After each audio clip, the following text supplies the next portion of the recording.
Guys, kita-charge ko ngayon yung battery ko na 12 volt lead acid or EGM battery dito sa XPS4 na model.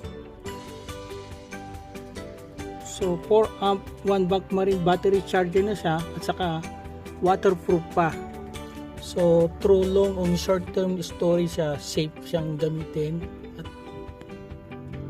at kahit na full charge siya at makalimutan mo siya nakasaksak, may energy saver pa siya kasama. Ayan, yun ang features nito. At saka yung makikita mo digital na yung status ng pagcha-charge niya at saka yung conditioning, kung may trouble, kaya malalaman mo o kung nagcha-charge. Yan, may ilaw siya ito. Mag-green siya, yellow o kaya red habang charge. Pag full charge na siya, mag-green na siya. So hindi, safe siya kahit makalimutan mo fully charged na, okay pa rin siyang gamitin ito. Kasi itong safety feature nito nagustuhan ko pa kasi meron siyang reverse polarity saka ignition, gano'n. Yun nga yung current niya pagka medyo matagal na at yung voltage at yung temperature protected pa rin.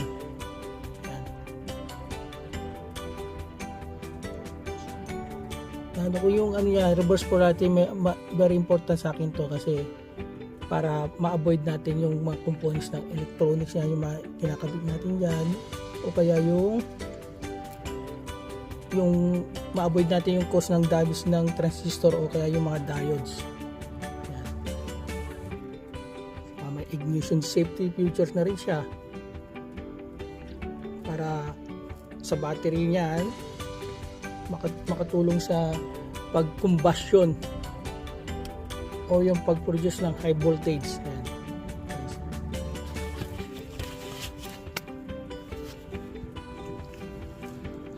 So ito yung natira niya. I think 1/4 quarter lang yung nagamit ko.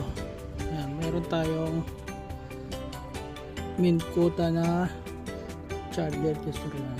So gusto ko siyang i-maintain ng full after kung mas lalo kung after kong ginagamit yung battery. So every quarterly length, kung hindi mo siya ginagamit, kailangan mo siya i-charge para hindi ma-damage yung battery mo. Kung nakatingga lang sa storage mo, ayun, sa charge natin. Unang-una, ikukunik ko muna yung red wire to positive, tapos yung black to negative, tapos saka natin isasaksak sa kuryente. Ayan.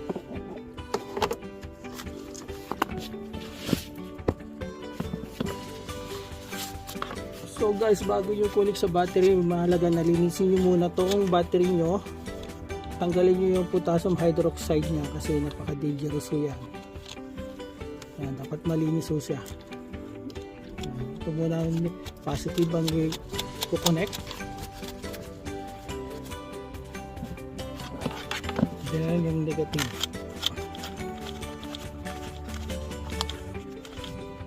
Saka kayaan nyo mag-wear ng safety gloves.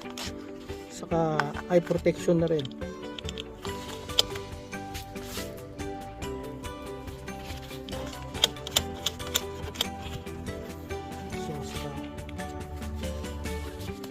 Natin isaksak doon sa outlet. Ayan. Kailangan may distansya pagka inano mo, may distansya sa battery.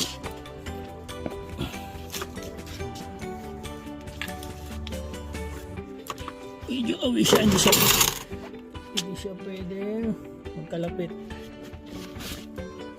So as you can see guys, yung light niya ay abnormal, may pagka-abnormality. Nagcha-charge din tapos pupunta sa trouble status.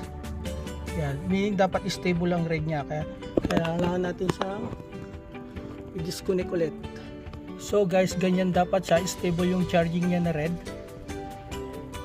Pero ipa-plug out mo muna yung saksakan at saka yun sa battery, yung passive sa kanil, saka ibabalik mo lang the same process. Tapos i-connect mo siya ulit, tapos dapat pag pinalag-in mo na, ganyan dapat ang ganyan. Status ng charging niya. stable rin. Ayan guys. So, tignan natin. After ma-full charge, mag-green yan.